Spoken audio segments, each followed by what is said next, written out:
and welcome to another exciting episode of the Dreaded Archer podcast. Tonight, I am joined with Mr. Jimmy Flatt from Hunters of Color. How you doing today? Good. How are you? Oh, pretty good, pretty good. Hey, I've been following you guys' page for a while, and I was like, you know what? I got to get some. No, I got to get. I, at first, I thought it was just one person that ran the page, and Yeah. then The when I actually went to you guys' website, I was like, oh no, they got a whole team of people. So I was like, I wish I had the the setup to talk to the entire team because I think it'd be cool to get everybody's perspective. But I'm so glad you got to come on and join me today. yeah. You'll have to get the whole team on individual episodes, and then um, we can all join at a later date too. To once you get the setup going, we could have everybody on. Oh yeah, for sure. Well, when I mean setup, I mean like have you guys like in studio? We're all sitting around just shooting it.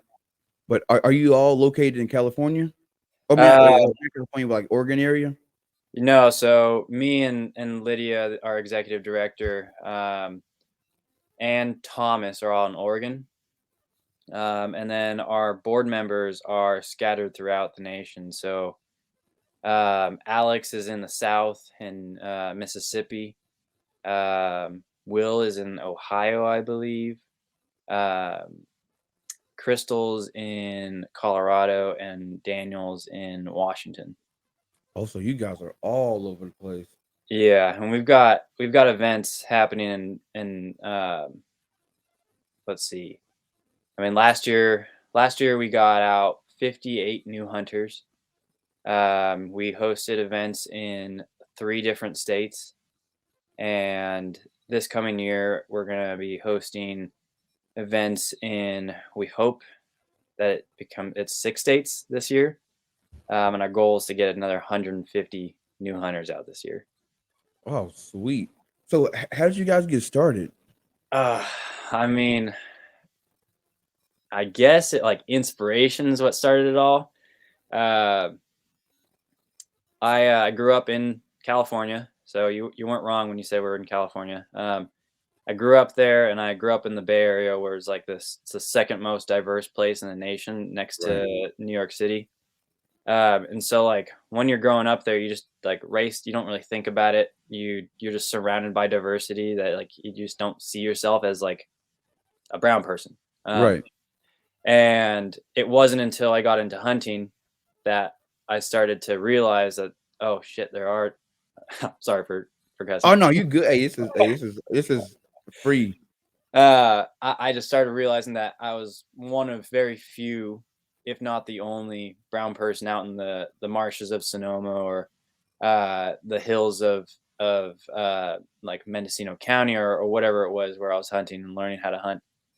And in 2016, so this goes like, I went throughout my high school years, deep into my college years, when a study came out in 2016 that tabulated and did the demographic study of hunting participation, and it found that more than 96% of all hunters are white.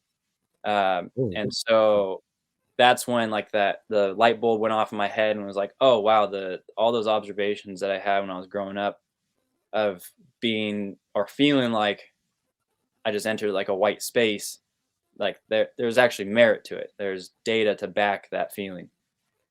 And so I dove into it. I was like, well, why was I lucky to be one of the few to get into hunting? Why are all these things? And so uh, then I realized that there wasn't anybody doing what we did. There wasn't any like active recruitment for people of color to get into hunting. And so I decided that I was going to team up with my significant other, Lydia, and my one of my good friends, Thomas Tyner, who is a hunter of color in Oregon. And we decided to found Hunters of Color, and it quickly turned into a nonprofit.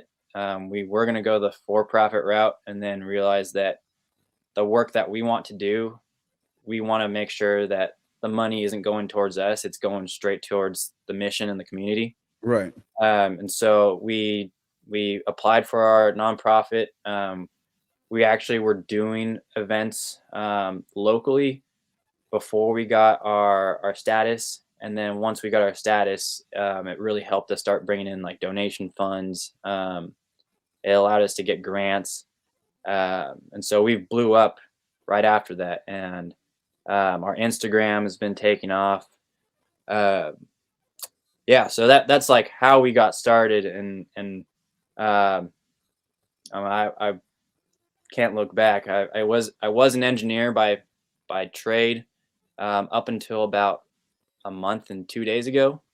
And now I work full time on the nonprofit. Oh, sweet. Now you said that you said it was what 68% of hunters are white. 96%. Oh, 96%. Okay, I thought you said 60. Cause like, man, that seems kind of low. Okay, but 96 makes a whole lot of sense. Yeah. Yeah, so like I'm here in South Dakota, and there's not a lot of people of color in South Dakota to begin with, and then to for me to be like really when I go to like any kind of event, I'm normally the only person of color there. But it's like to me, it I've never felt like no ostracized. Everybody's always been like welcoming, like hey, they don't make me feel out of place or anything like that. I've only really been here in South Dakota, and when it comes to hunting, I've hunted down in Arkansas. I'm originally from Texas, so I've hunted down Arkansas, Texas, and you know with college buddies and everything. But when I really got into archery and really started hunting seriously was when I got here in South Dakota. And like I said, never really had anyone, kind of look at me funny. It's always been welcoming. But like you, I noticed like there's not a lot of people like me doing this. And which is why I started the Dreaded Archers. I was like, I want to reach out to other hunters that look like me and say, hey man, let's get out here and reach out to hunters look like me and show other people that look like me, hey, this is not just a white man sport. This could be for everybody. Nature's for everybody. God gave this to us, so we can all enjoy it. Yeah, exactly. And hunting it's shared amongst us all. It's deeply embedded into our DNA. And archery. Archery, I think the other day we did a intro to archery course with the Outdoor Afro chapter in Portland, Okay. and we had an indigenous bowyer there who brought a bunch of the bows he made and was teaching people traditional style shooting. And he said something like only 2% of the world didn't have like archery equipment as one of their tools in their arsenal. So like it's deeply human to hunt, and it's deeply human to be an archer. Oh, definitely. Um, and like your experience too, like that's what everybody should strive to have is an experience where you don't feel ostracized, you don't feel like you're out of place, because that's exactly like the community that we're trying to build. We're trying to make it so that that no one has bad experiences that keep Right. them from coming back to the outdoors. But oftentimes that's not the case. Um, and we're just trying to change that narrative. Actually, yesterday I got a message from somebody. I was like, "Hey, I just looked into your website. Um, I've never experienced anything bad in the outdoors, so I'm not too sure about what you guys are trying to do." And so I was like, "Well, man, like that's amazing that you had that experience, right? Right. I'm glad you've never had a negative experience, but there are people who do, and uh, just because you've had your experience doesn't mean that somebody else's experience is any less valid." Right. And so, what we're trying to do is for the people who do have bad experiences or who have the misconception that the outdoors is a white space or hunting is a white sport, we're trying to break that down for our community, and then also for the white community to make them realize that this is something that needs to be shared, and uh, it needs to be elaborated on, and we need to lift the voices up that have been excluded from the hunting space for such a long time.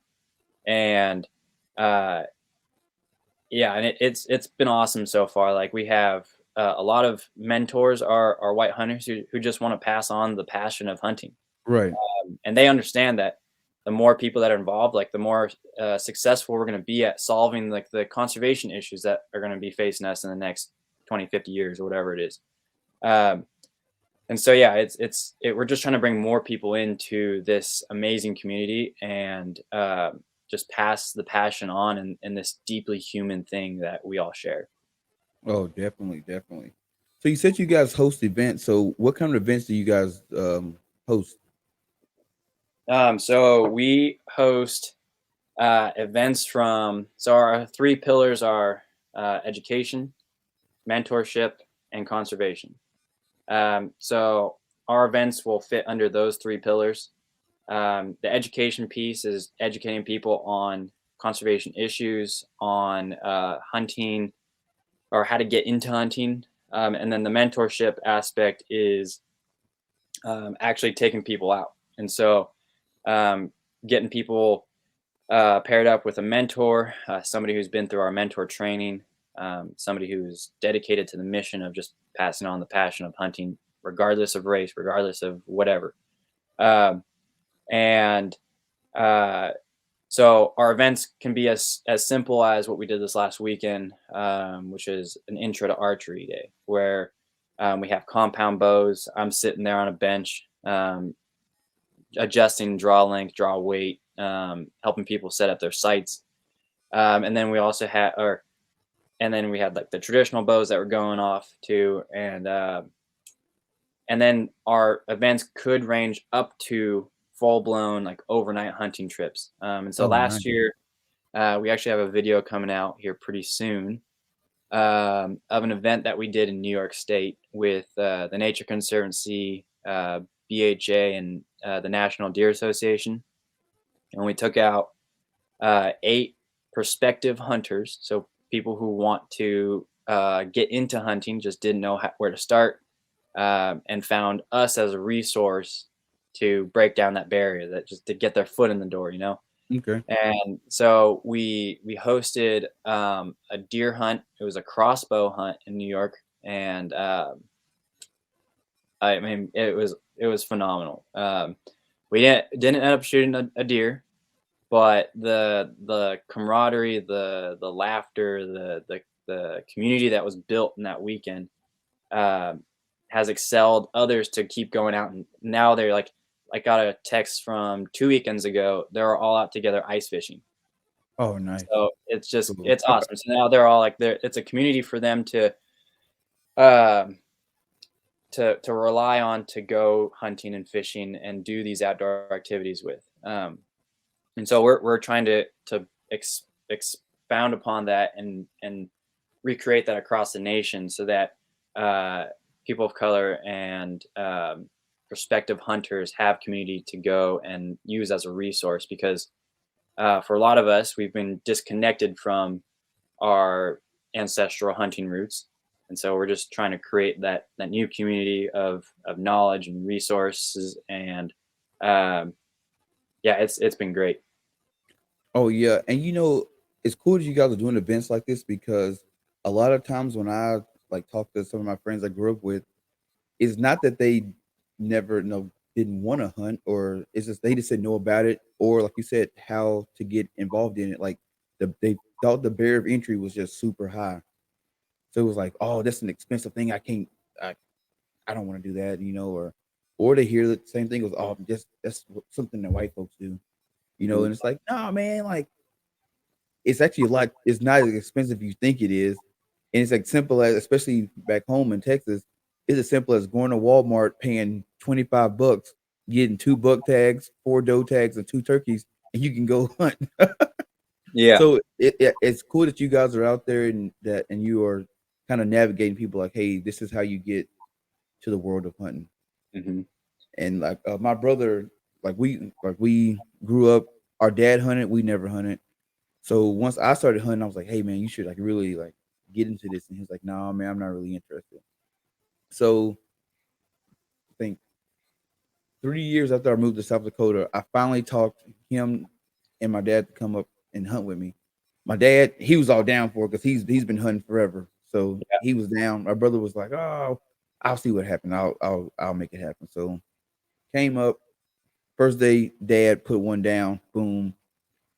My brother was trying to be picky because my dad, he killed a pretty nice sized buck. So my brother's like, well, if I kill one, that's got to be bigger than his. So He's being all picky, and he waits to the last day, maybe 2-3 minutes before like shooting light, and he puts down a monster. Wasn't as big as my dad's, but it was still a nice, nice for a first time buck, Yeah. And he can explain it better than I can, but he was like, dude, as soon as because it was rifle, and he goes, as soon as I pulled that trigger, he was like, bro, I don't know what it was, but it felt like just years of knowledge just came running in, like it's like it felt like primal, man. I was like, bro, you got the bug now, and Yeah. now he's put the rifle down, and I got him a bow for his birthday last year, so now he's just straight archer. That's awesome. Yeah, So, that's incredible. My dad, so me and my dad kind of learned how to hunt side by side. Um, my dad was a game warden at Camp Pendleton while he was in the military, and he kind of steered away from hunting for like a long time. Um, and my first buck that I ever got, it was with a rifle. Uh, and we're sitting on top of this hill, and my dad's like, "Oh, there's nothing on the other side. Let's walk down to the truck." And uh, as we get down to the truck, we hear like something running out of the bushes, and my dad thought it was like a mountain lion coming after us. So oh he pulls man, up his rifle, and out comes this big 3-point blacktail, and my dad's like, "Well, shoot it." And so boom, hit it, kind of slides right down to the back of the truck, and he easy. he see me shake. I'm shaking because I'm a little kid at that point. I think I was 12 years old. I'm shaking like out of my jeans, my jacket, and I'm like, "Dad, what's going on with me?" He goes, "That's your adrenaline rush." Right. And that was the first experience I had with that. And then he looks at me, he goes, "Look at my rifle," and he opens up the bolt, and there's no bullet in there. So like, if it were a mountain lion, I would have been the only one trying to protect us. Right? That's wild. But those are the memories that you get while you're hunting, and those are like that. I'll carry that the rest of my life, Oh, and that's definitely. something that I think should be afforded to everybody, regardless of skin color, regardless of race, country of origin, whatever it is. I think that the things that are really important in life are those memories, and I just want other people to experience stuff like that with their families and their community and friends. And so um, that's why I do what I do. um, and I always tell people I've got the best job in the world because all I really am doing is sharing my passion. Oh, and that's what makes it fun. When you it's something that you really love to do, it's not a job anymore. I go out and have fun every single day. That's what it is. And unfortunately, I'm still work a regular 9 to 5 job, but hopefully one day that I can you know drop everything and go out and hunt. And my whole goal is I want to bring people with me, like people that never stepped in the woods, and give them that experience, because that's what it's all about. Because my friend Rex, he was the first person that's like, hey, let's go duck hunting. That was my first experience to hunting, was duck hunting. Hmm. And it was kind of a crazy experience. So we're down in Arkansas, we get out and they get down in the water. So you're got the wader zone, Yeah. waist hip, no high water. So we're walking in. First, I'm not really a morning. At the time, I wasn't a morning person at all. So we gotta get up. We gotta get up early. So he's like, all right, let's wake me up. We go out. So I'm carrying the decoys. We're walking in. I remember there's 2 trees kind of sitting like this in the water. So he walked between the trees, and I kind of watch him like he's stepping over something. So he goes, hey man, there's a log right here. Just step over. I'm like, all right, don't fall. I say, all right, cool. Step over. I kick it. All right, something's a log. So step over it. Boom, we go hunt. So on the way back, I see the same 2 trees. Something I don't want to trip over these, this log. So I see him in front of me. He just kind of feels for the log and then keeps walking, but he don't step over it. So I'm like, what? So I Because kind of Gator walk. was. I kick for no log. So I walk through. So I get to the truck. I'm like, hey man. what happened to that log? He was like, man, that was probably a gator. Oh, no. He said it Oh, was probably a man. gator, but I didn't want to say nothing because I knew if I said something, you would have hightailed it back to the truck. Oh, that would have kept me out of the woods. Oh, man. Yeah, I love hunting, but I don't like it that much. No, but I didn't know that like when it's really cold outside, they basically like shut down. Mhm. So they don't move, and it wasn't just a massive gator, but enough to still we had to step over it, and he was like, I don't know if it was a gator or not. It could have been anything. Yeah, yeah. It's, it's something that moved, something that big that moved. I don't want to be in the water with it. Yeah, there are 3 things that I don't do, or probably 2 things that I don't do. I don't go surfing because there are big ass sharks that might eat me, Yep. and I don't mess around with crocs. Nope. If it's bigger than me and water is their element, and water is not my element at all. So anything bigger than me in water, we don't mesh. I just don't go with Yeah, it. yeah, I agree with you. Um, I'm I'm a water child, like, couldn't keep me out of the water when I was growing up. In high school, I played water polo. I was born and raised in California. Yeah, but you in the pool though, you ain't got nothing to worry about. Oh, yeah, I mean, you gotta worry about the kids trying to drown you the whole time. Right? Uh, but, yeah, super comfortable around water, but I will not get on a surfboard, if there's sharks around. It's something that I won't do. No, I'm not. I will swim in a lake sometimes, maybe. You will never catch me swimming in the ocean ever. Not not a chance because it's too much life forms down there that we don't know about. Yeah. I don't want I don't want no part of that. But yeah, but my friend Rex, he introduced me to hunting, and it was like he introduced me to something that basically helped me because once I got done playing football, I had this like depression, and I couldn't figure out like what can I use or can I do to fill this void in my life. And just so happened there was a bow shop like couple miles from my house here in South Dakota, and I drove by it all the time, and I was like, "What is that place?" It's like ducked off in the woods. I'm just gonna go see it one day. So got up one morning, drove there, walked in, it's like, "Oh, it's a bow shop." I got no interest in archery. Yeah. But the guy that was there, he was like, "Hey man, what are you looking for?" And I was like, I've been driving by this place, and I just wanted to see what it was. So come talk to me." So he started walking me around, showing me and all the bows and everything. And Nick, like 45 minutes later, I'm buying a bow, arrows, case. Mind you, I don't even know how to shoot this thing. I Yeah, bought yeah. it. Only time I pulled it back was when they was taking my draw length and get my arrow length. And then it was like, all right, start shooting. And I'm like, what? Yeah, yeah. And the first shot you want to hit the bullseye. I was way off. I'm thinking, oh, something I did. It's like, oh no, we gotta get you sighted in, and boom, boom, boom, boom. 2 hours later, I'm shooting 20 yards. I'm like, oh my goodness, this is it. I found my piece. Yeah, yeah, I had a similar experience too where so how long were you hunting before you got into archery? Never. Never. You got I into never hunted deer. Oh no, I take that back. The year before I got in archery, I did kill a deer with my rifle or a rifle, but it was like a 5 minute hunt. I literally got out the truck, was walking to the blind, deer across my path, and I shot it. And that was my introduction to deer hunting. I was like, well, this is Oh, easy. yeah, yeah. What about when you went waterfowl hunting with your buddy Rex? Oh no, oh that was I thought you meant just archery hunt. So yeah, hunting that was probably 5 years. Okay, and so you kept up with waterfowl.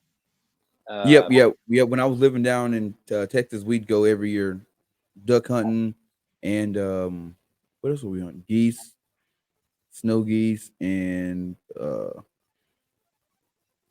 hog hunting.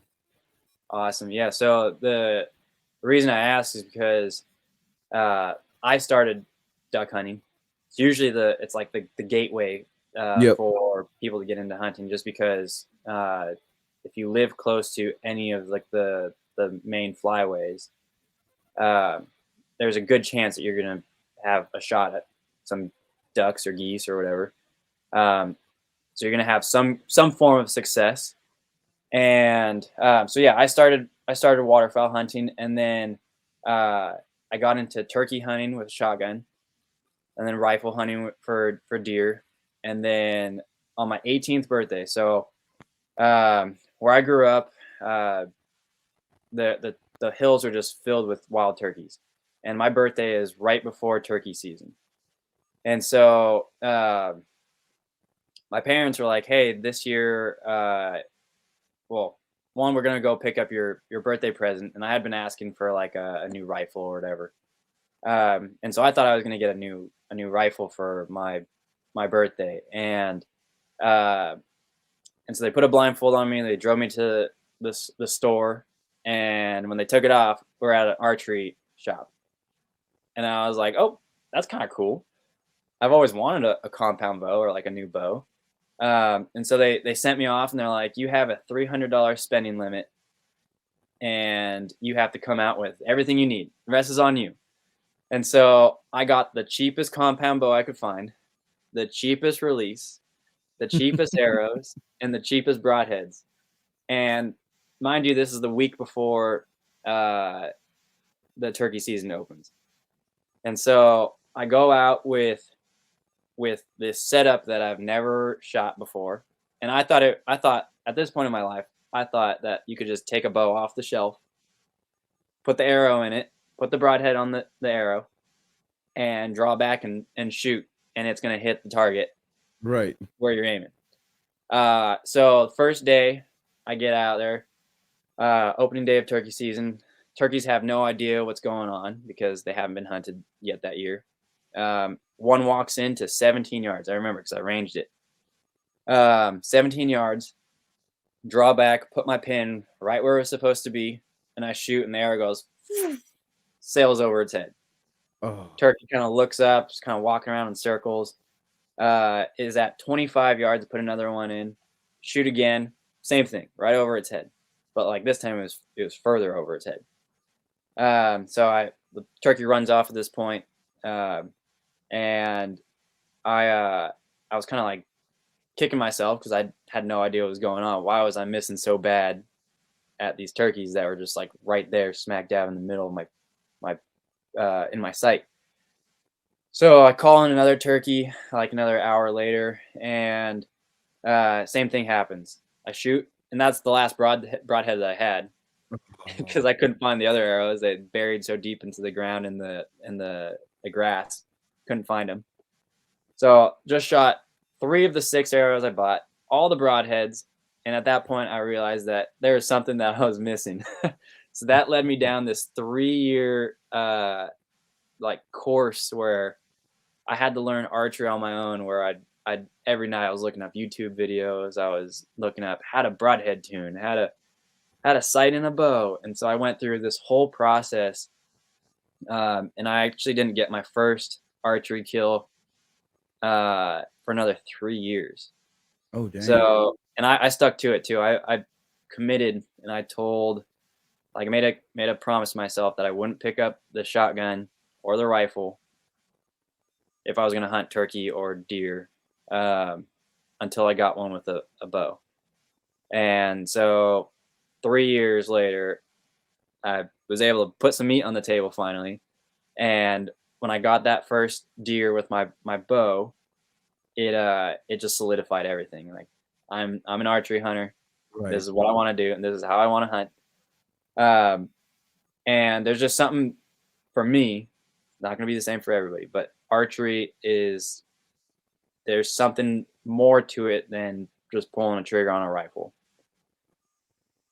and I Oh, I, I it's love it. intimate. It's like that's the best way I can describe it when I tell people like bow hunting is the most intimate hunting you can do because you got to get up close and personal with that animal. like to the point where you can hear them eating the grass. Hmm. You can actually hear their footsteps, and it's sometimes to the point where I don't even want to pull the bow back. I'm enjoying what I'm seeing. Like this is amazing because most people are in bed at this time. I'm sitting here in the woods watching animals in their natural habitat, and they don't even know I'm here, and they just hanging out basically. And I'm like, but nope, I gotta put meat on the table. Yeah, So yeah, I pulled the bow back, but it's intimate. It's nothing like it, and um, I'm so glad that I found it. And I said I love the Arctic community, um, and I've been bringing more people in, trying to get more people involved in it. Like, hey, like you might not like guns, but hey, check this out. You can get a bow, and that's it awesome. hey, right now the way it is trying to find ammo, I can see a whole lot of people going to archery. Yeah, yeah. I mean, you're already a mentor without being a hawk mentor. Um, and that's awesome, man. That's exactly what we want to create is um, communities that spread it naturally. Oh, definitely. We don't want people to rely on our events to get out into the into hunting. We want to inspire those who are on the edge of getting into hunting to do it on their self on their own. Um, but the ones that need that extra help and push, that's what we're there for. Yep. Just to break down those barriers and to make sure that they know that they're in safe hands, and we're going to do everything we possibly can to make their hunting experience a good one out the gate. Like when you guys are talking to other people of color, what are some of the things they tell you why they don't get involved in hunting or why they never have gotten involved? Uh, it depends. Depends on regional aspects. It depends on cultural aspects. Um, an example that I can use is my best friend, who's basically he's a brother to me. Um, his family is from Mexico, and um his dad. So growing up, his dad would always tell me, "Oh yeah, I used to hunt when I was back in Mexico, and then when we got here, I just stopped." And then that's why my best friend never hunted, and still has never hunted. So I got to take him out. Um, but when I asked him recently why he never decided to do it, one was because there was a language barrier to learn all the laws and regulations. Two, he didn't have a community to hunt with. Uh, three, he just didn't know anybody that hunted that was in his immediate friend circle. Um, and lastly, it was just a time commitment.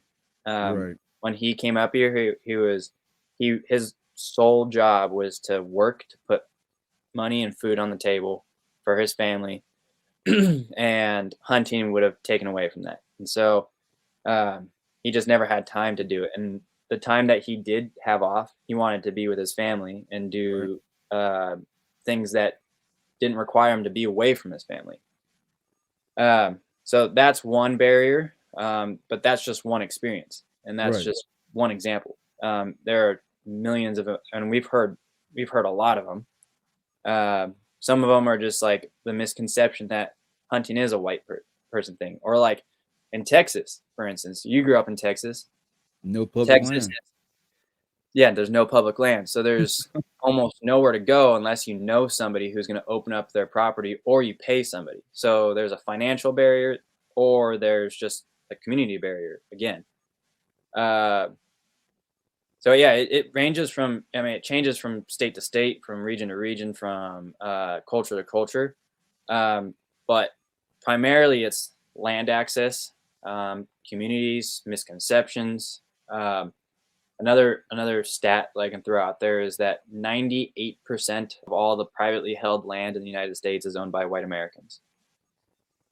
98%.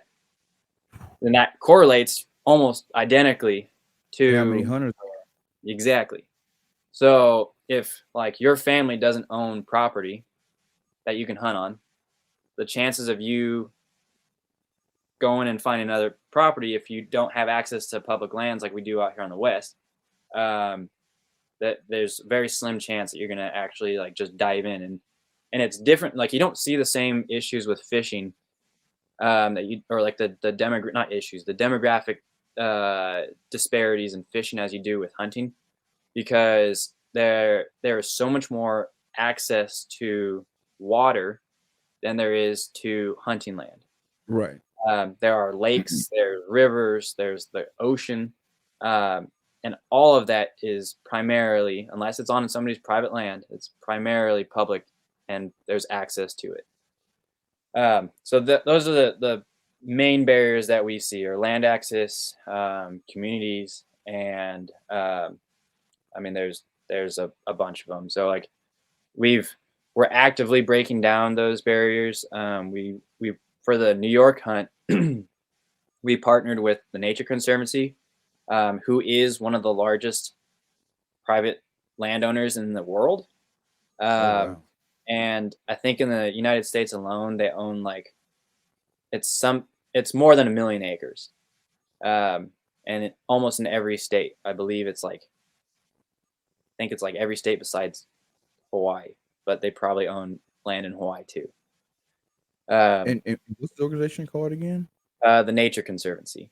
Nature Conservancy. I looked them up. So yeah, so what they did is they reached out to us and they said, "Hey, we'd like to have a more equitable program to access our land for hunting. Would you guys be willing to bring hunters and show them how to hunt on our land?" And so we partnered with them, and it's awesome. And so this program is looking like it's going to spread throughout the United States. So we're going to be running more programs on more TNC land, um, and we might be doing a Western big game hunt here this coming. So in 2023 would be the first hunt, um, and that would be an elk hunt on their property. So it's it's pretty cool, and we're growing rapidly, and partnerships are starting to come out to the woodworks. Like we're partnered with Yeti. Um BHA is a big supporter of us. That's Backcountry Hunters and Anglers. Um, we just did an event with Outdoor Afro. Um, yeah, I could go down the list, but yeah, it's a good world that we're living in where we're able to do this work and get more people of color out into the woods and out hunting. Oh, definitely. Like I said, that's why I started the Dreaded Archer was to show people basically my journey. Like this is I went from playing football to hunting, and people are like they don't even correlate. I'm like, I Yeah, kind of do, just a little bit, just if you want to get that competitive edge on, but um, show people my journey. Like, hey, look, I can do other things other than play football, and let me show you. And I've gotten a lot of positive feedback, and like I said, a lot of my buddies they picked up hunting. Funny story, one of my best friends, his name's Kennard. I had told him like, "Hey man, you gotta get into hunting." He's like, "All right, I'm gonna do it. I'm gonna do it." So he lived down in Houston. So one of his coworkers, he told him like, "Hey man, I want to hunt." He's like, "I'll take you hunting." So they go out, and so mind you, Kennard goes and buys a rifle, scope. I think he got the Kimber. Oh, I can't remember. It was some kind of Kimber rifle.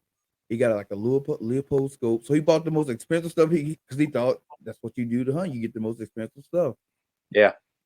Goes out and this little spike buck comes out and he said it was like maybe 50 yards. Said he shot at it and but he closed his eyes. Did I get it? No, he's still out there, so he shot again. Then he shot like five or six times. Didn't hit. The guy goes, "Man, what's wrong did you sight it in?" He goes, "What sighted in?" Oh no. What that mean? Yeah, that's me when I picked up my bow. So when you told me story about the bow, it reminded me of my friend Kennard. but Yeah. but he was so eager to do it, and now what like he hadn't hunted since, but he loves deer meat. So he was like, "Hey man, if you know anybody that's got an extra tag and they want to kill a deer, I'll pay for it." But I'm like, "No," I said, "Bro, scratch that. Hey, I'm gonna take you out." So I gotta get him here to South Dakota and hunt. because he not getting it done in Houston. So I was like, hey, I'm gonna bring you up here and do some Western hunting. But I just I don't know. It's I love talking about hunting. It's my thing. I love getting people involved in it, and I definitely love getting people of color involved in it because it's something that we don't normally do. Hmm. And that's why I had to talk. I had to talk to you. I was like, I got to talk to somebody from this organization because they're in the same line of what I'm trying to do.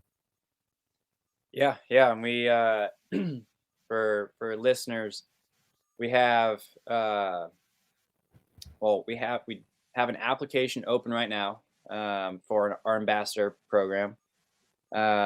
Ambassadors are experienced hunters, people who want to lead communities in their state. And then below that, we have mentors. Mentors are people who want to pass the passion along. And then below that are the mentees, people who want to learn how to hunt. And we have applications open for all three.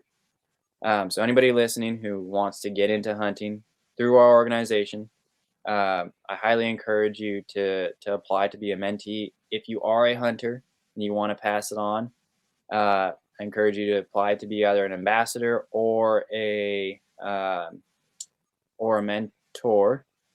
Um, and we'd love to have you part of the community and helping us towards our mission to make it so that the hunting demographics match the demographics of the United States. Oh, definitely. Now, how many chapters do you guys have across the country? So that's why the ambassador program is open right now. We've got so with the we've got the New York community started. We've got a solid community going in Oregon. But the ambassador program is open for 6 applicants, um, or we're going to select 6 applicants from that, so that we can have 6 new communities this year. And so the next year in 2020, or so by the end of 2022, there will be 7 communities in the nation. Um, I don't know what states they're going to be yet, but they're going to be around. And there are also mentors everywhere. People who already signed up to be mentors, that are in Montana. You name the state, they're there. So if you're looking for somebody, sign up to be a mentee, and we'll get you connected with somebody soon. Okay, and what are the qualifications to be an ambassador? Is it just Uh, just be an experienced hunter, or do you want them to have like access to like hunting land and stuff like that? no, so for ambassadors, we just ask that you have, we say 5 years of hunting experience, just because we think that like that 5 year mark is when you can really start, like you know how to plan hunting trips for yourself. Right. Um, and you're at the point where you can start planning those hunting trips for other people. Um, so that's basically the only like real criteria is just have the drive and the uh yeah, the drive to push forward and lead a community to plan hunting events. So they're hunting and conservation events. So they could be as simple as a like a creek cleanup, which would be considered a conservation event, or they could be as elaborate as like a overnight or like a 10-day backpacking trip into the Steens Mountains of Oregon. And so what we're asking is just that you have, if you're an ambassador, you have the ability to plan stuff like this, and you truly believe in the mission of Hunters of Color. Uh, and the ambassadorship comes with some perks too. I think that's all listed on the application site. You can find out all this at huntersofcolor.org, and all those applications will be listed on how to get involved. Oh, nice. Have you guys ever taken like a group out to like the Total Archery Challenge or like any Uh, like those big art 3D shoots? so we're doing that this year. We're gonna be at the Northwest Mountain Challenge at the Hoodoo shoot in Oregon this Okay. year. And so me, along with our archery mentors in Oregon are going to be camped out the entire weekend, and we're going to have a whole camp set up. It's going to be the Hunters of Color camp, and anybody who wants to stop in and say hi, who wants to go shoot with us, all the mentors uh, are slated for time. So like Ko Kamat, he's a big old Hawaiian mentor that we have who used to play for the Oregon State Beavers. Oh, He's a sweet. lineman. Um, he's one of our mentors, and he's going out every morning at 9 a.m. So if you want to hunt, or not hunt, but if you want to go archery shooting, one of the courses with Ko, 9 a.m. Be ready to go. The guy's a tank and hauls ass up these mountains. So be ready to hike a bunch, and then I'll be going probably like 10:30 ish. I'll probably do one of the more simple routes, and then every day I'll be cooking up lunch for whoever's in camp, and then every night I'll be doing. I'm probably going to be bringing some elk and deer for camp too. Hey man, I might have to So make a trip. come on out. Oh man. Hey, that's another thing about hunting that I love. I enjoy the hunt because you build, like you said earlier, you build the memories. But there's just something about taking the meat of something that you've harvested and sharing it with your family and your friends. It's like, hey, I put in all this work, and I think it make the meat taste a little bit better. Oh yeah, yeah. The Oh yeah. journey. I always say the journey is not over until the dishes are clean. Yep. Um, and um, I mean, it's a deeply spiritual thing to take a life, and when you do that, you owe it to the animal to utilize them to the best of your ability. So when you are putting food on your table, that's why we hunt to put food on the table. We utilize every part, and it's like we know exactly where that animal came from, and that life is sustaining our life so that we can continue to live the way we do, and to continue to have these memories. Um, yeah, it today I went down this rabbit hole because of this exact thing. Like uh, I spend all this money on hunting equipment, but I slacked off on my kitchen equipment. Uh-oh. And so now I'm diving down that rabbit hole, and I don't want just like any. I'm a weirdo when it comes to like you get to a point where like I started with the cheapest bow I can find, and then now I have what I would argue I have no bow affiliation, so I'm gonna say it. I think I have the best bow that was ever made in the last 10 years, and that was the Prime Synergy made in Mhm. 2017. So there are newer models out there, but I would argue that the one that I shoot is the best bow that they have ever made. Um, so, I so got a funny story about Prime. oh no, it better be a good one. Oh no, it actually is. I'm gonna tell you. So, last year we were at the Total Archery Challenge out in Rapid City, South Dakota, and you got all these booths and stuff. I forgot what they called it, Mountain Fest or something. But it's all these different sponsors and stuff. So I'm Matthews, like I'm diehard Matthews. I don't want to shoot nothing else. Yeah, yeah. So it starts raining. Well, Matthews wasn't there. They didn't have a booth there. Starts raining, and I just hopped in the under the nearest tent near me, and it was a Prime tent. So they had one of the Prime's uh sales guys, and he's like, "Hey man, what you shooting?" I was like, "Oh, Matthews V3."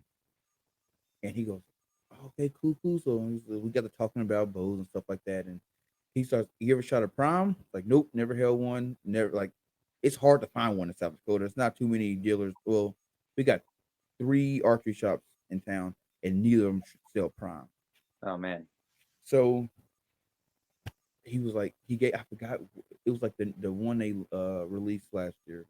I can't remember the name of it, but he gave it to me, and I love the way it felt in my hand. Man, it's Uh huh.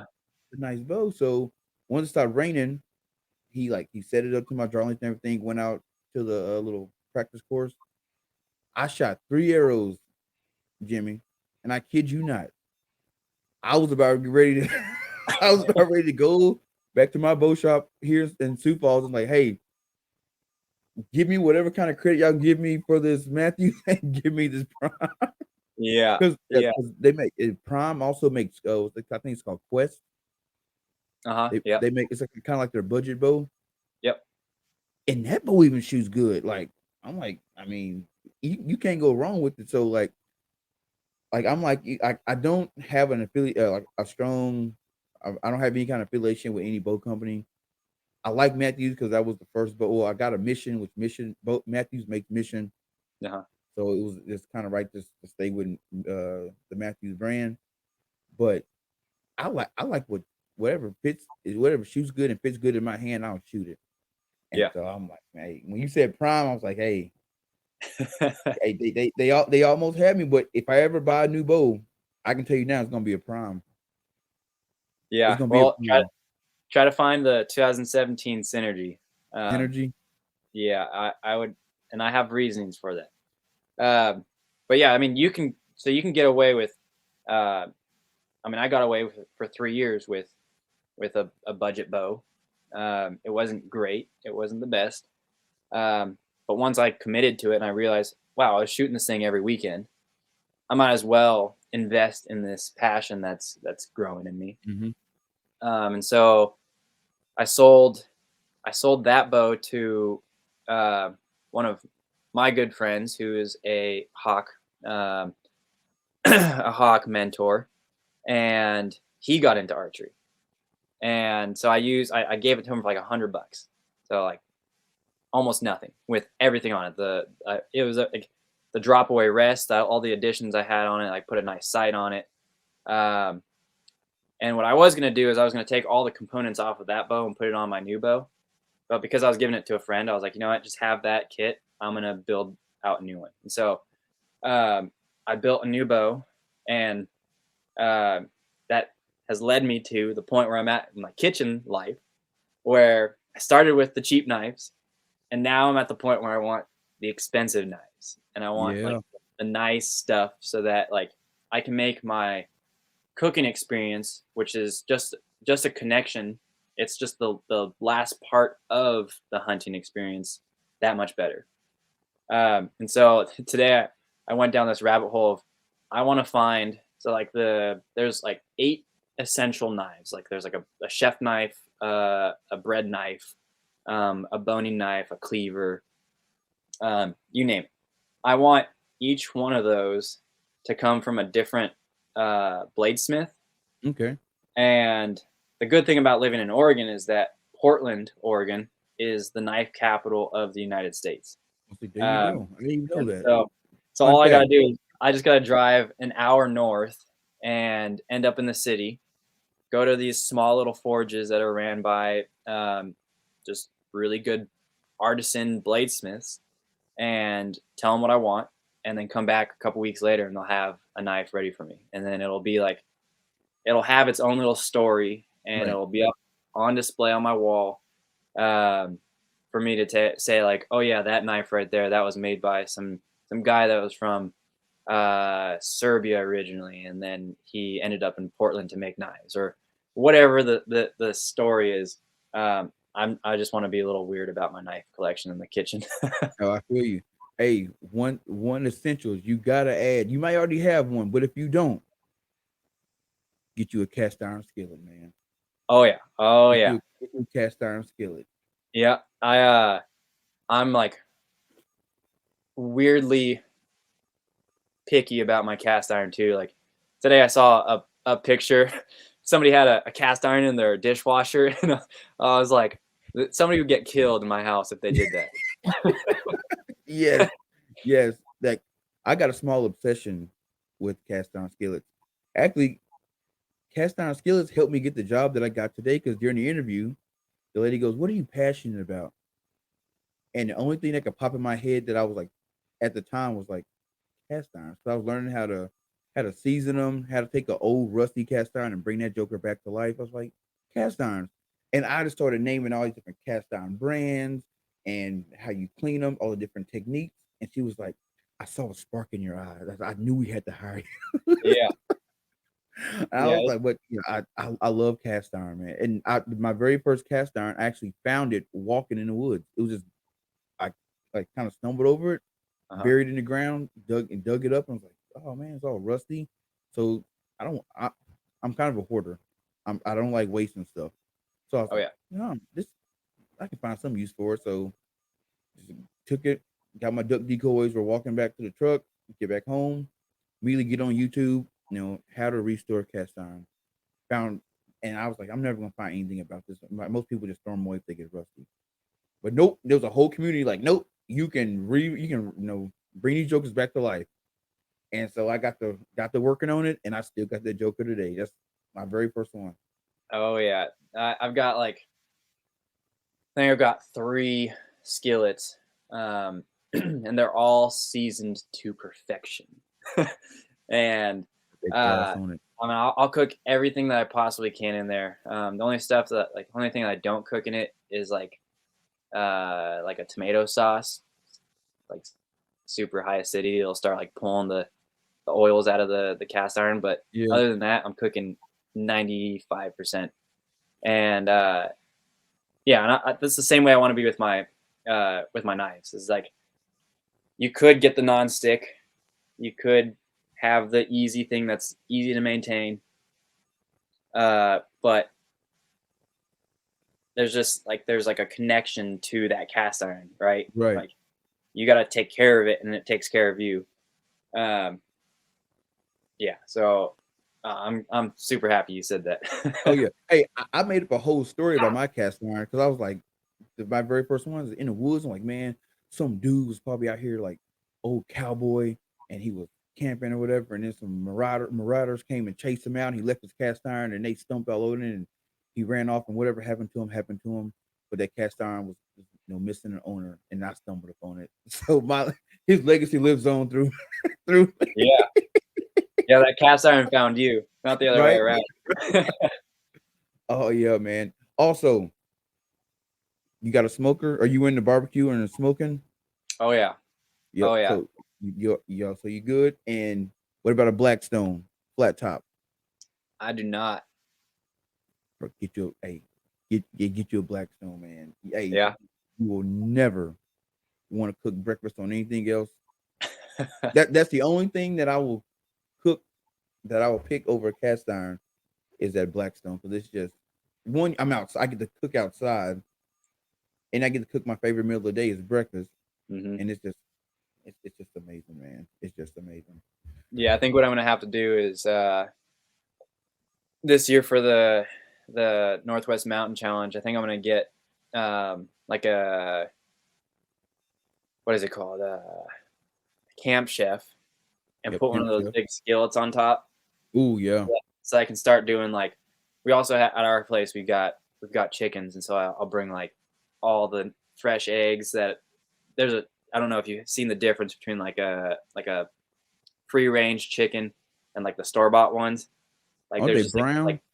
oh, there's just, like, a deep red color to the yolk, and then, like, when you, like, pop the yolk on an egg, it's, like you can tell that it's thicker, and also it's, like, so much more rich, um, but, yeah, I'm gonna bring a bunch of those, and so anybody who's coming through, I'll be cooking up dinner, breakfast, lunch, and dinner for whoever wants to come out.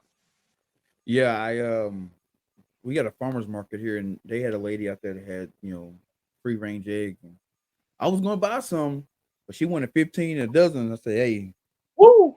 I go to Walmart. Yeah. You can get a lot That of eggs sounds for 15 sounds bucks. so bad. Yeah. I was like, there must be some award winning chickens right there. $15 I had for a dozen. Nah, I don't know, Yeah. but they must be good because people were lined up to buy them. That price got me, Oh, man. yeah. But Jimmy, one of the things I wanted to talk to you about, and I've seen it. I've only really seen this story on you guys' pages. Had me go look it up other places, but there was a event that happened over in Pennsylvania, and he said, I think the guy's name is Peter Spencer. Yep. No, yep. Tell my audience more about this situation because the more I read into it, kind of got sick to my stomach. Yeah. So where to even begin? Peter Spencer was a Jamaican immigrant. He was a father to be, engaged to um, his significant other, and like a lot of people of color, we wanted to get out into the outdoors. And Peter always wanted to hunt. And so, like a lot of people, he reached out to the only person he knew who hunted, and it was a coworker. And so he went out on this on his first hunt with his coworker. Had a good experience, and then on his next trip out, um, they found him dead with 9 bullet shots in his back.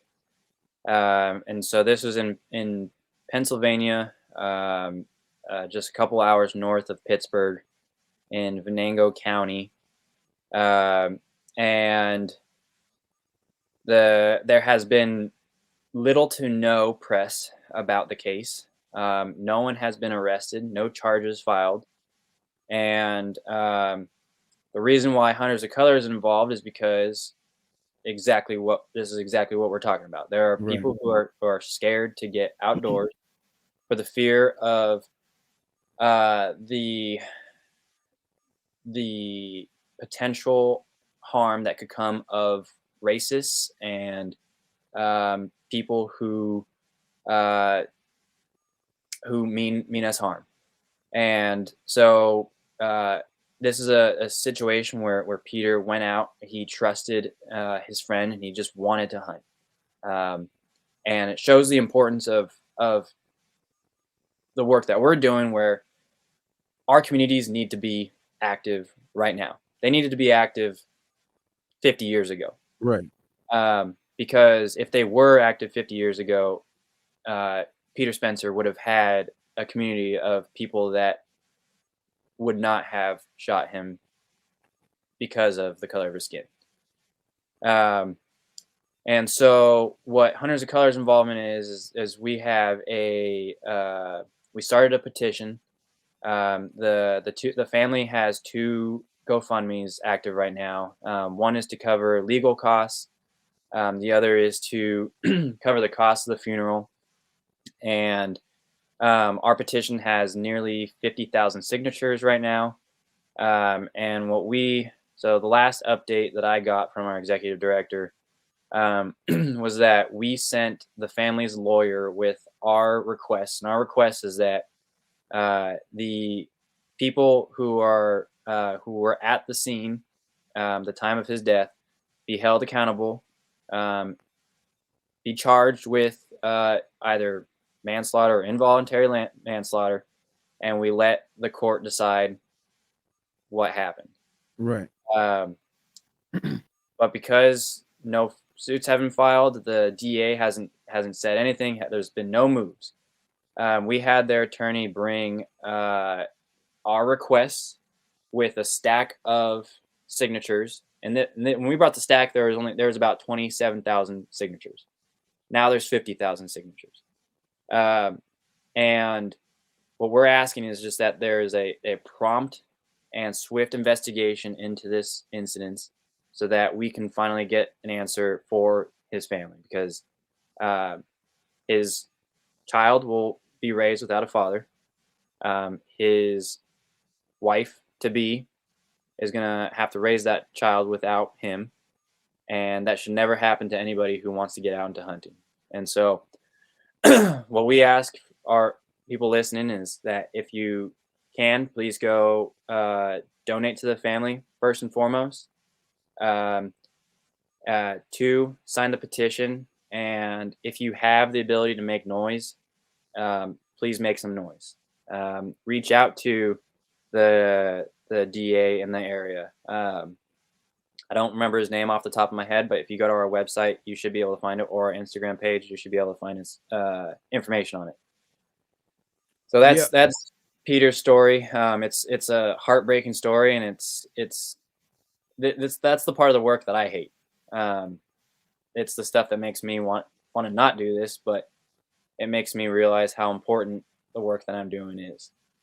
Oh yeah, because like I said, I was on your page and I saw it's like I saw the story and I'm like, I've never heard of this. So I started reading up on it and I'm like, this is weird because you would think this would be something that'd be on like all over the news. Like, hey, this is you know a person was murdered and no one was no. I guess they was taken into custody for like, I guess questioning, but that's about it. And it's like, how can authorities show up to a scene?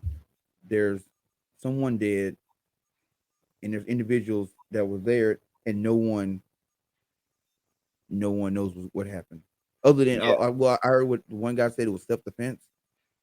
Yeah, so that's what got them out of jail when they were first taken in. So they when he was found dead, they brought him in and they claimed self-defense and they nothing's happened since. Um My thing is, yeah. how can you claim self like it's hard to claim claim self defense without any kind of I guess video or audio. No, there's nothing. It's just up self defense, and I don't. Without any kind of proof like that, I how does that you let people go? Like how? Because it Yeah. doesn't make any sense. Like Yeah, I in mean that that case, anybody can claim self defense with anything, yep. with any And murder. the evidence is there too that I mean he was shot 9 times in the back. So he was either running away or trying to get away from the situation and they did not permit that. And so there's been 2 autopsies, one of which the results have not been released. We believe that they are being suppressed for a reason. Um, but that's why we're pushing the DA to um, make this right, to make an arrest, to bring this to court, to get to the bottom of it, and let the evidence prove what it was. Um, and we just hope that the family can find some peace and rest in knowing the cause. But right now, they have absolutely no idea. They Yeah, have absolutely no idea why they'll never be able to get to see their loved one again. and that's for his fiance. That's got to be the worst feeling ever. That you drop him off thinking he's going to be in good hands, and then boom, something like this happens. And you hit the nail on the you hit the nail on the head. Like when people hear stories like this, it's like I'm glad I didn't get involved in hunting because that shit could happen to me. And it's like that's not what the hunting world's about. Yeah, But it only takes a few bad apples to give the whole community a bad rap. yeah, and the sad thing is that, yeah, exactly what you're saying. When the community sees this, that's when these misconceptions start up. And um, somebody posted the same story, a non-hunting account, but an outdoor enthusiast, and they have a pretty solid following. And a lot of the comments were, "This is exactly why my mom didn't let me go hunting with my friends," or "This is why I've never been camping. This is why I don't hunt or fish. This is why blank." You name it. Yeah. And it makes me sad that that response is there, but it also is completely understandable. Like if you don't have community that you can trust around you, then you shouldn't be going outdoors, right? Or Yeah. like, I mean, you should be able to trust somebody. And the worst part for me is that he trusted his coworker, and the people that his coworker is bringing him around, and obviously that trust was betrayed. So was this the first time he's hunting with this coworker, or had I they been believe on hunts before? I believe it was the second hunt, and I believe it was both happened in this season. So yeah, I'm not gonna I don't want to I have my personal thoughts on it, but I don't want to dive into those. Oh, hey, Um, you ain't got to. yeah. I I just wish that we would have. I mean, it's I can't put this on myself, but I wish we would have had a community in Pittsburgh or in Pennsylvania started last year, Yep. just so that he knew that he had a community of people that looked like him, that talked like him, that prayed like him, to go and hunt with, that would not have treated him differently than. So yeah, I can't put it on me, but I just wish that, or I hope that we can keep doing the work that we're doing, so that stuff like this never happens again. Yeah, it never needs to happen again because, like I said, I don't know, it just leaves you speechless that someone wanted to get out and experience hunting, experience nature, all the things that we love about hunting. Somebody else wanted to get out and experience that, and it cost them their life, and that shit should never happen. Yeah, yeah, it's a tragedy. Yeah. So again, uh, if you guys are motivated by this, please donate to the family. Um, that's the most important thing to us, is that the family finds some peace. And get Uh, just yeah, and gets justice for the murder of their loved one. Um, so yeah, and then if you guys have extra time, fill out the petition. It's just a name, signature, and an email, I think. Um, and yeah, we just hope that this comes to a conclusion. We have good news at the end of the day, and that the family is okay with the the results, or they can rest easy knowing what actually happened to their loved one. right. It was one thing I've always wanted to do or kind of start as like a almost like a network. I guess it's what it would be, like a network. So if there's someone out there that says, "Hey man, it's kind of like what you guys are doing. Hey man, I want to hunt," but there's somewhere they don't like have access to it or whatever, they can say, "Hey, I know the dreaded archer. He does this thing where he hunts, take people on hunts in South Dakota. Well, I don't want to go to South Dakota, but then you can still contact me, and I know a guy in Arkansas. I know a guy in Arizona. Wherever you are, have someone you can go there. It kind of give you that direction. Go talk to him, and they'll get you set up. And I think that's what's needed, especially in our community, because I know just been black my whole life, and in the black community, you want to be you want to have trust with somebody before you go out and do something that's out of your norm. You know what I mean? And Yep. so I want to have like kind of a program where they can build that trust. And I mean, but I mean that's basically what you guys are. That's what you guys do. You know? Yeah. Yeah. So we're actually, this year we'll be launching a Hunters of Color Facebook page. It'll be invite only, so somebody who knows dreaded archer, uh, you'll be you'll be in it, and people who reach out to you be like, "Hey, can I get into that group? I'm looking for a place in South Dakota," or like, for instance, like maybe you decide to be a mentor or an ambassador for Hunters of Color. Um, then you'll be the face of the organization in your area. Um, and that's what we're looking for.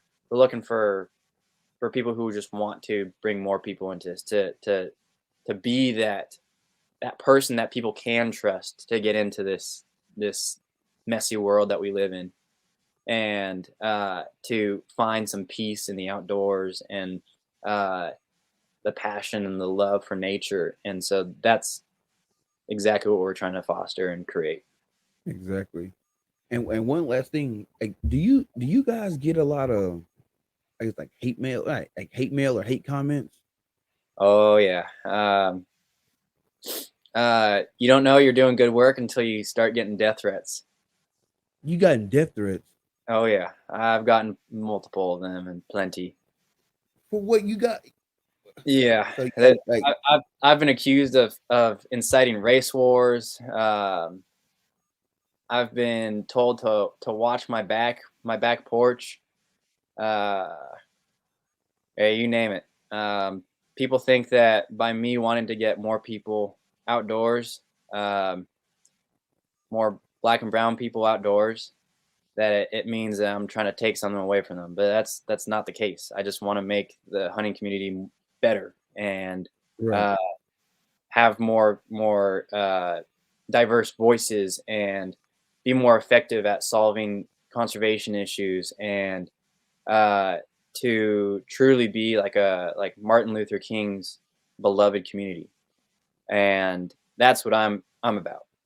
And I mean, that Martin Luther King, Malcolm X, they all died early because of the work that they were doing.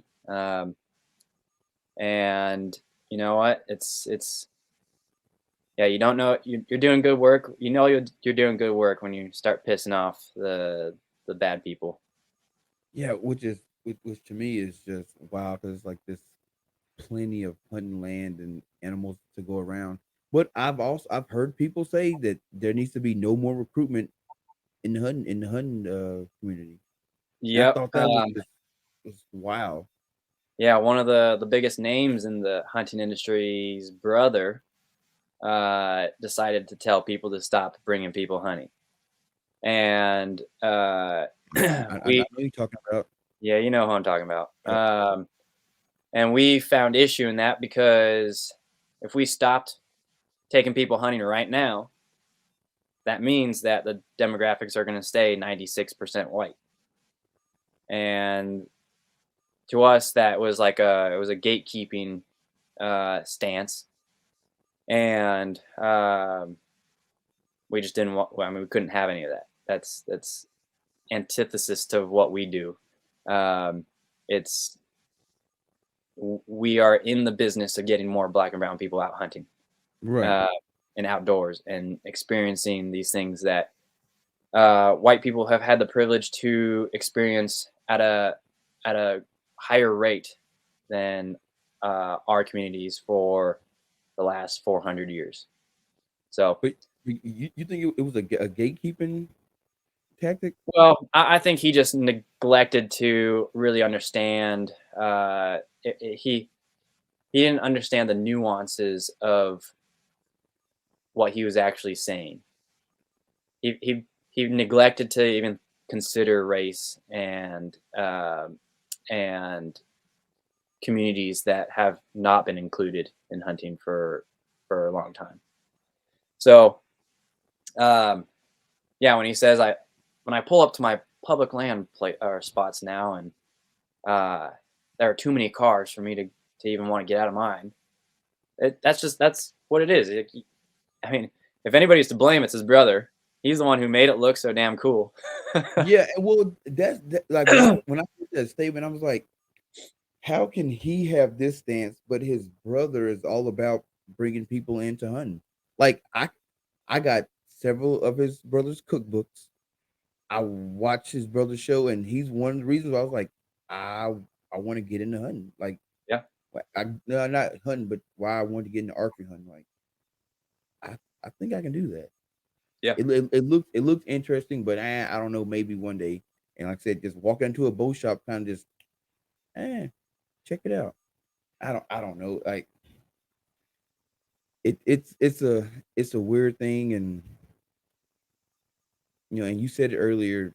There's there's all different reasons why people of color don't get into hunting, and when you have people that try to be gatekeepers to the hunt industry, it's like eh, it's detrimental to yeah. the entire hunting community, not just the the community of people of color. No, it's the entire hunting In community. entirety. Yep. And there are people who understand that. There are organizations that understand that. Um, BHA is one of them. They're a white led organization, but they understand that there's power in diversity, and so they've been they've been huge supporters of the work that we do.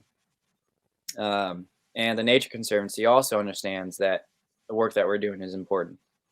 I think it's like $1.6 billion a year goes directly to conservation from the sale of uh, fishing licenses and hunting licenses. So if we stopped recruiting people, if we didn't bring more diverse people into it, then those funding dollars are just going to disappear or they're going to stay the same. And the money that we need to go towards conservation is just going to dry up. And so, um, the work that we're doing, no matter what people say, is extremely important. Oh yeah, just getting everyone out and getting together and hunting. And like I said, that's why I like hunting. I actually did a show, actually one of my very first shows, and I said it and I'll say it again.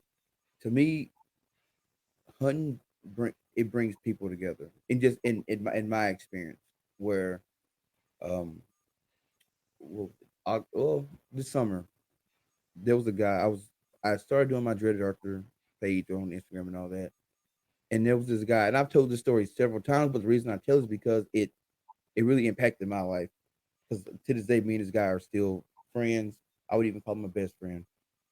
But this guy just hits me up on Instagram like, "Hey, I want to take you antelope hunting." And well, first he asked me if I ever antelope hunted, and I was like, "Nah." He goes, "You ever want to?" And I was like, "Yeah, maybe." He's like, "Well, I'll take you." And my first thing was, I don't know this man. Hmm. Why does he want to take me hunting? So I just kind of just put it, to the wayside. Fast forward like a month or two later, I'm in Rapid City. You ever been to Rapid City, South Dakota? I've never been to any of the Dakotas. Oh, okay, well that's where Mount Rushmore is, out in Rapid Okay. City. Okay. So I walk into this cookie shop and I got a sweet tooth.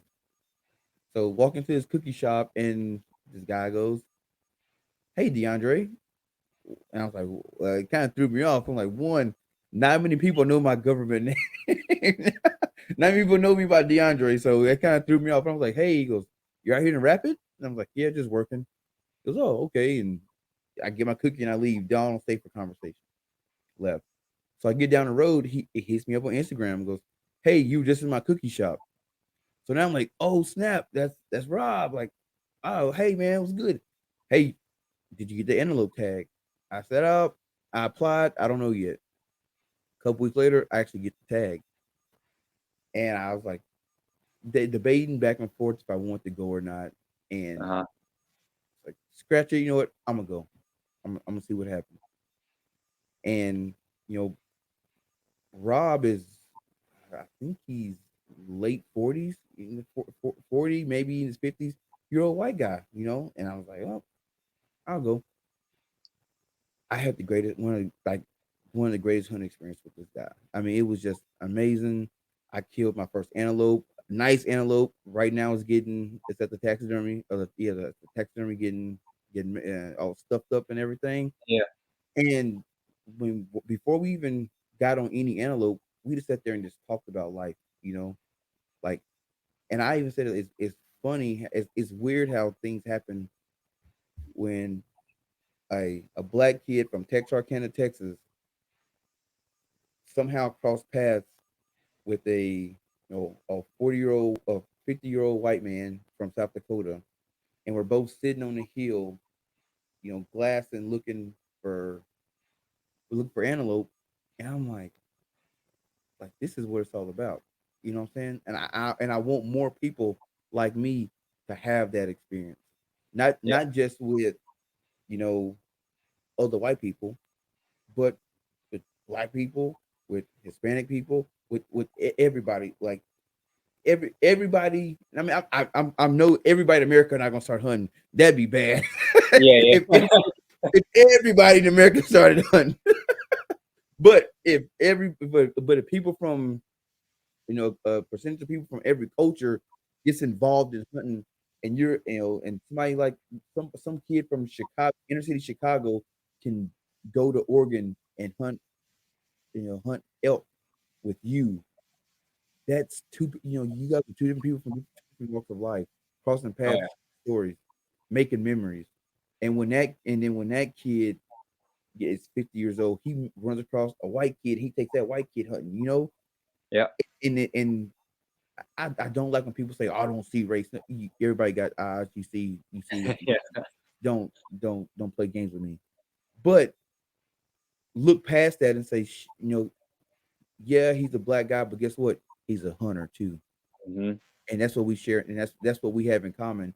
And we're gonna make this dream work. I don't. That's just my. That's how I see it, and that's my dream for you know the future of hunting. Yeah. I think you nailed it right on the head. I think uh, there's there's a lot that we have different, like the way you're raised. You and I Yep. are from different parts of the country. We're from different ethnic backgrounds. I'm a Hispanic, descendant of Hispanic folks and Pacific Islanders, and I was raised differently. But you and I can come together and find connection over hunting, through Right. hunting. You can have somebody from uh, West Virginia, like the mountains or whatever, and you can have somebody just. What I'm saying is two people from entirely different walks of life, and they can find commonality Yep. in hunting and the passion of the outdoors, and that's exactly what we should be focusing on is our commonalities and our passions, the stuff that gets us out of bed every morning, the stuff that like lights our souls and our uh our souls, and not the differences. um but we need to, same same time, we need to recognize the differences, Exactly. appreciate those differences, see past them, like you said, and come together again over our commonalities.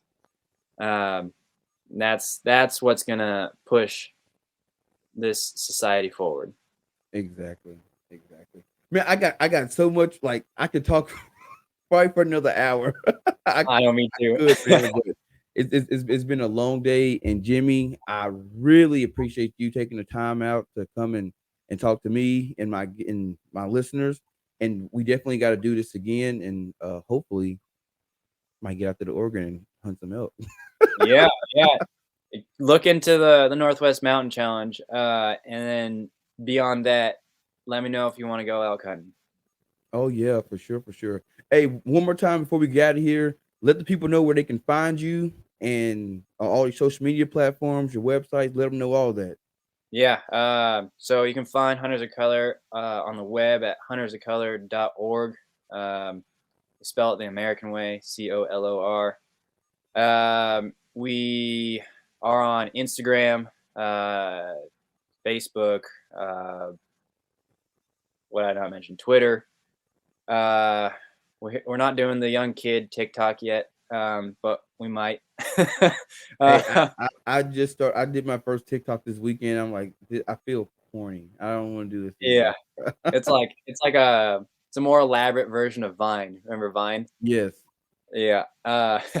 But yeah, all at Hunters of Color. And then what else? What else? Yeah, I think I mentioned the mentorship program. That's mentors and mentees. The ambassador program is open right now for the first six, and that's going to be closing on the 11th. So we've got just under 10 days to apply to be an ambassador, if that's something that is on your list, or in your wheelhouse. Um, yeah, we'd love to hear what people have to think, and any support would be appreciated. And go support the Spencer family. oh, definitely, definitely. And I'll be putting a link to their GoFundMe and to their well, I guess both said both GoFundMe's in the petition on the link in on YouTube in the description. Awesome. Yes, sir. Well, Well, thank Jimmy, you. once again, man, I appreciate it. Hey, I love the work you guys are doing, and you got a fan in me. And I'm gonna have to look into that mentor program, or no, the ambassador program, see if I can make that shake. Hey, I say apply. If you're not selected for this first cohort, we're gonna have communities in every state. So if you apply now, your name will be automatically added to the list for the next round. And depending on the success of the organization and funding, we might potentially have a second cohort starting before the end of 2022. Oh, sweet. Well, I'm trying to put together a 3D shoot, and hey, if I get it all together, yeah, you guys are invited. Come out and Hey, shoot and enjoy it. yeah, let me know. I'll for sure personally come out, and then uh, we can talk about getting the organization there and bringing new people of color out. So let me know.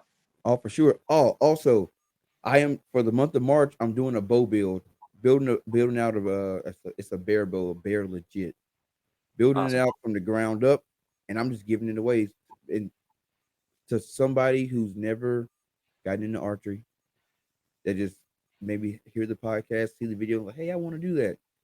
Or if you know somebody, send them, Yeah, like, all they gotta do is just like the page, comment on the video, and I'll pick a winner and give them a bow. I'm giving away a bow. that's awesome. I'm not sponsored by anybody. This is out of my own pocket. I just, you know what? I want to do something. I want to do my part. So I want to help somebody get into it like I got into it. That's awesome.